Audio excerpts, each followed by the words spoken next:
Hello everyone, welcome to another video. So in today's video we'll be looking at lung cancer.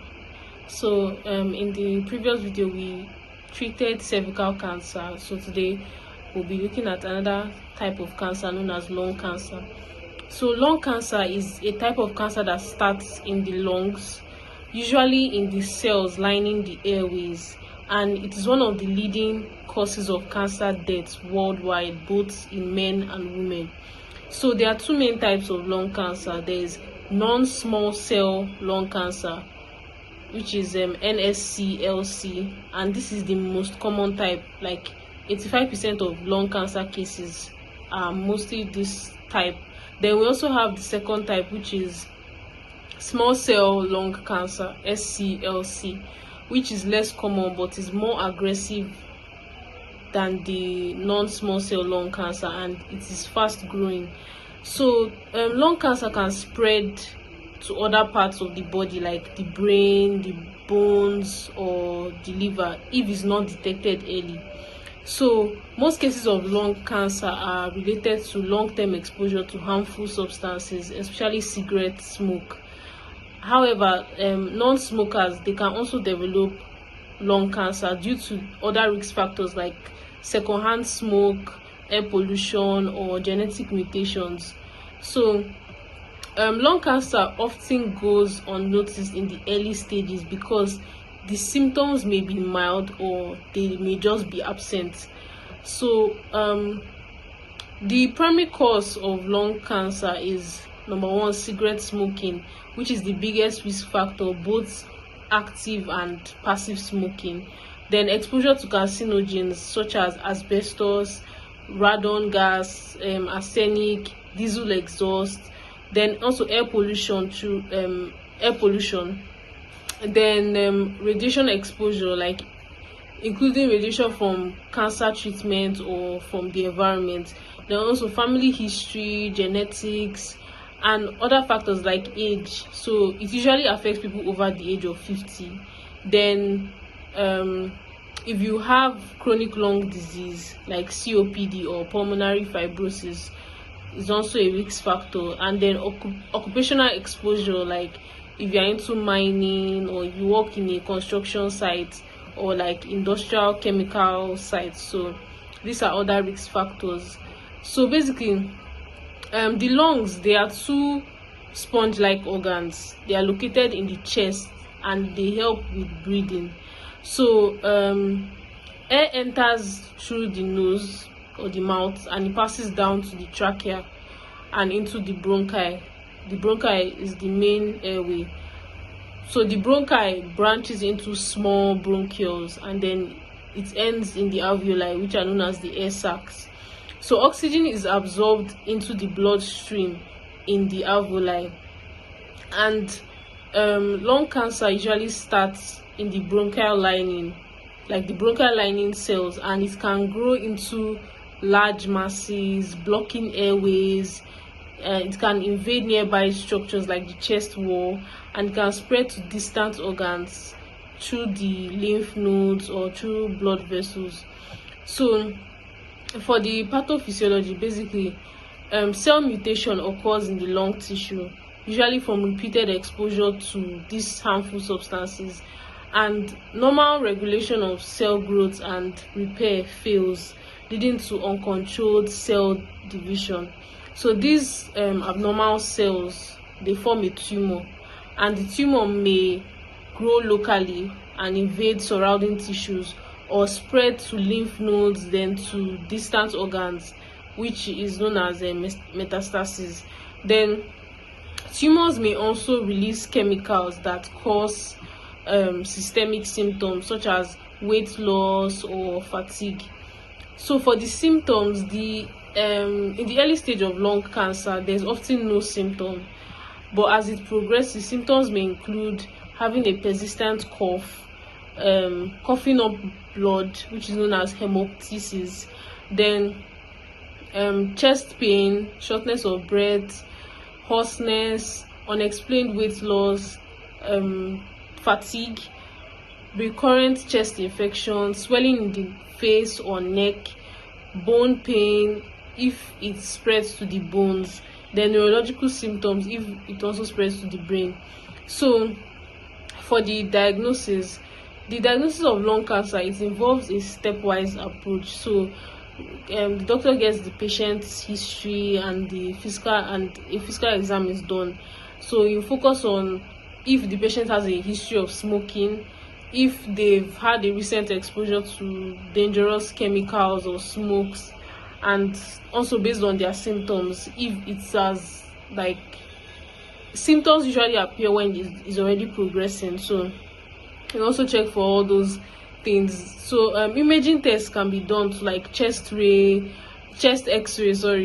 CT scan of the chest, which is more detailed, then PET scan, which checks for if the cancer has spread, then MRI scan, especially if the brain metastasis is suspected. Like if the person is having neurological symptoms, it will be suspected that the cancer has spread to the brain, so they'll do an MRI scan. Then there's also something called sputum cytology, which is a microscopic examination of the mucus, the mucus that the person has coughed out. So this is an examination of the mucus. And then there's bronchoscopy. A tube is passed into the lungs to look at the airways and to collect. We have needle biopsy, which is guided by the CT scan to remove a small piece of the lung tissue. Then molecular testing to check for gene mutations, to guide like targeted therapy. And also there's something called staging, which determines how far the cancer has spread. So if it's in stage 1, stage 2, or if it's in the final stage, stage 4. So for the treatment depends on the type, the stage, and the genetic profile of the cancer. So surgery can be done for like early stages of the lung cancer, and then removal can be done, like removal of part of the lungs known as lobectomy, or all of the lungs known as the lumpectomy. So surgery is the one of the options. Then radiotherapy too. So high energy rays, they target and they kill these cancer cells, and it may be used alone, or it may be used after surgery. Then chemotherapy. So this is when we use drugs that can kill or stop the cancer cells from growing, and they are often used in the 2 types of lung cancer. Then targeted therapy can also be done for cancers with specific gene mutations. Then we have immunotherapy, which helps the immune system fight cancer, like using nivolumab. Then palliative care. So palliative care basically focuses on symptom relief and the quality of life of the patients in advanced stages. So in advanced stages, it's called palliative care because this care is not is like used for end stages of the cancer, because here we're just trying to give the person a symptomatic relief and like try to assist them in the end stage of disease. Because when it's at the end stage of this cancer, it usually means that all treatments have, like, they've tried all treatments and it has failed, or like, yeah, basically that's what it means. So for the management of lung cancer, basically chronic and holistic management approach is used and is essential. So like smoking cessation, if you're someone that smokes, we advise that you stop smoking. And also, if it's not easy for you to stop smoking, like trying to get support. So support through counseling or like through nicotine replacement. Then having regular follow-ups with imaging and lab tests can go a long way. Then nutritional support too, and then symptomatic management, and also psychological support, because most people that have cancer, they usually go through stages of depression, anxiety. So all this it's good to give them support in all these kind of stages. So in summary, lung cancer is a serious and often deadly disease, and it's primarily caused by long-term exposure to cigarette smoke and other environmental toxins. So it can grow silently and can spread widely before symptoms appear. And early detection through imaging and biopsy is key.